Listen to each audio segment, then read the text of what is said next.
खैर साहब, अब हम आते हैं ये जो पानी का मसला पैदा हो गया है, यानी इरसा ने briefing the president of Pakistan को, बाकायदा वहाँ मिनट्स अप्रूव हुए और उसके बाद फिर साल गुजर गया, वो प्रेसिडेंट के साइनों से इशू हुए। अब यह कि चोलिस्तान की तरफ यानी पंजाब से 6 नहरें निकाली जा रही हैं। पीपल पार्टी अब इस बात से मुकर गई है, जो आम तौर पर है कि प्रेसिडेंट ने साइन भी कर दिए। अब चूँकि सिंध में बड़े मुजाहरे हुए हैं तो उनकी रिएक्शन में बड़ी पीपल पार्टी काफ़ी क्वेश्चनेबल हो गई है।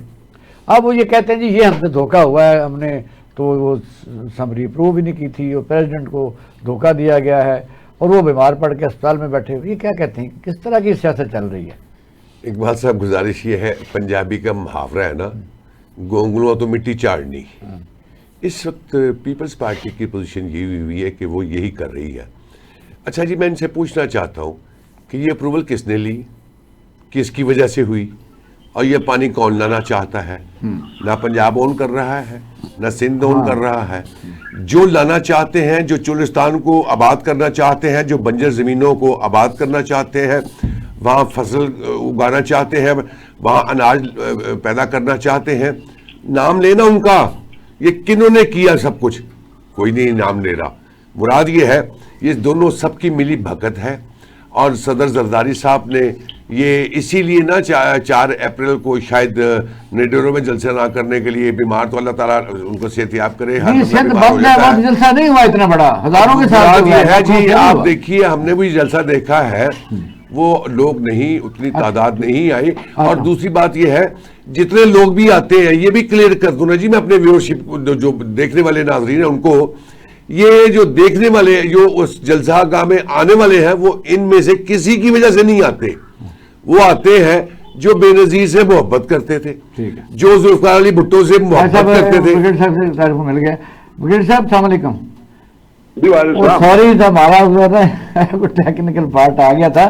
अब ये है कि ये बताइए कि प्रेसिडेंट किसी मुल्क का भी जो सुप्रीम कमांडर होता है, अगर जंग के दौरान वो कुछ साइन कर दे और बाद में साल बाद उसका पता चले जी वो तो हॉस्पिटल में एडमिट हो गया, और बाद में उसकी पार्टी हाहाकार मचा दे कि 6 नहरों की समरी हमने अप्रूव ही नहीं की, तो साइन भी मौजूद हों, तो ये बताइए कि गोरखधंधा क्या है कि अब वज़ीर आला सिंध और उनके मेमन साहब, वो सारे या मंजूर, ये सारे लगे हुए हैं जी हमसे तो धोखा किया गया है, CCI में नहीं गया, और इरसा का जो समरी है मिनट्स ब्रीफिंग के, वो इन्होंने चला दिए हैं। इस पर कहीं पीपल पार्टी कहाँ खड़ी है? ये झूठ का सहारा लेके अगर जंग के दौरान सदर के साइन हो जाएं तो वो तो बड़े खतरनाक है। बात यह है कि अगर तो वो ये कह रहे हैं कि जी हमसे धोखा किया गया, इसका मतलब है वो काबिल लीडर नहीं है, दे आर इनएफिशिएंट पीपल। यही स्टैब्लिश होता है ना कि आपके अंदर काबिलियत नहीं है लीडरशिप की, कि आप धोखे में आ जाते हैं।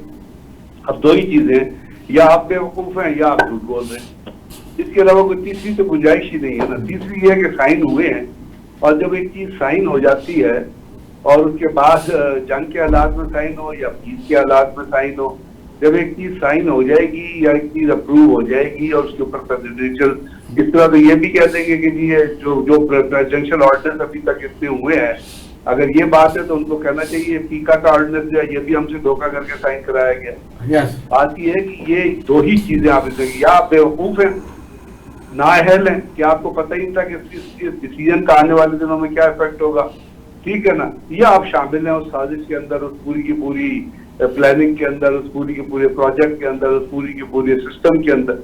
हम यही कंक्लूड कर सकते हैं ना, बाकी तो और कोई चीज आप नहीं कह सकते कि जी हम उनके हिसाब से नहीं कह सकते कि जी गलत हुआ है। अगर सिग्नेचर हुए हैं तो आसिफ जरदारी के सिग्नेचर मौजूद हैं, और अगर वो मौजूद है तो इसका मतलब है उनकी मर्जी मौजूद है। तो बताइए कौमी नेशनल इंटरेस्ट कहाँ, नेशनल इंटरेस्ट कहाँ है? जब वो कालाबाग डैम तो पूरे मुल्क के लिए बनना था, और उनके खोड़ो साहब जो वजीर हैं, उनके इनहेरिट है, उनके वालिद साहब भी वजीर होते थे या वजीर आला होते थे, कि बिजली पैदा होगी तो पानी से क्या रह जाएगा बाकी। अब पूरे मुल्क के लिए अब नेशनल ग्रिड से बिजली जब जाती है, जैसे सुई गैस आती है, तो वो फखर से कल गड़ी खिताब बख्श में बुलाओ सर कह रहे थे कि हमने नहीं बनने दिया। ये कहाँ का काबिल फख्र कारनामा है? कोई इकबाल भाई, अगर कोई अंडरस्टैंडिंग वाली, काबिल सोच रखने वाली, समझ रखने वाली क़यादत हो ना, मैं बिलावल भुट्टो को ब्लेम नहीं करता, बिलावल भुट्टो की इतनी समझ ही नहीं है इन चीजों की। आई एम सॉरी टू से, वो उसको उसका इफेक्ट ही नहीं पता है। Is not educated at that level जहां वो अंडरस्टैंड कर सके कि कालाबाग डैम करने से पाकिस्तान को कितना फायदा होना था। अगर आपने कालाबाग डैम की फीजिबिलिटी रिपोर्ट उठा के पढ़ी हो ना, तो उस फीजिबिलिटी रिपोर्ट के अंदर ये एंडोर्स है, मैंने वो फीजिबिलिटी रिपोर्ट पढ़ी थी बहुत अर्सा पहले। उसमें यह था कि जी 15 साल 20 साल के बाद पाकिस्तान में बिजली इतनी फरावानी होगी कि आपको हो सकता है बिजली की सार्फिन को कीमत ही न पे करनी पड़े। या जब वो प्रोजेक्ट कमीशन हो रहा था उस वक्त भी उसका जो बिजली का रेट था वो उस हिसाब से कोई 2-3 रुपए के ऊपर जाके बैठता था। और इंडिया जो है ना, उसने कितने डैम बनाए हैं कभी देख लीजिएगा। और इंडियन जितनी क़यादत है, आपने देखिए अपना जेलम के ऊपर डैम बना, रावी के ऊपर डैम बना, नीलम के ऊपर डैम बना, और इतने बड़े बड़े कृष्ण गंगा डैम, इतने बड़े बड़े डैम, उस पर वो फख्र महसूस करते हैं। वो कभी ये नहीं कहते कि हमने डैम बनने नहीं दिया। तो जो लोग समझते हैं ना इस चीज को, जिसकी समझ ना हो, बेवकूफ हो, तो जो मर्जी कह दे उसको आप चैलेंज नहीं कर सकते।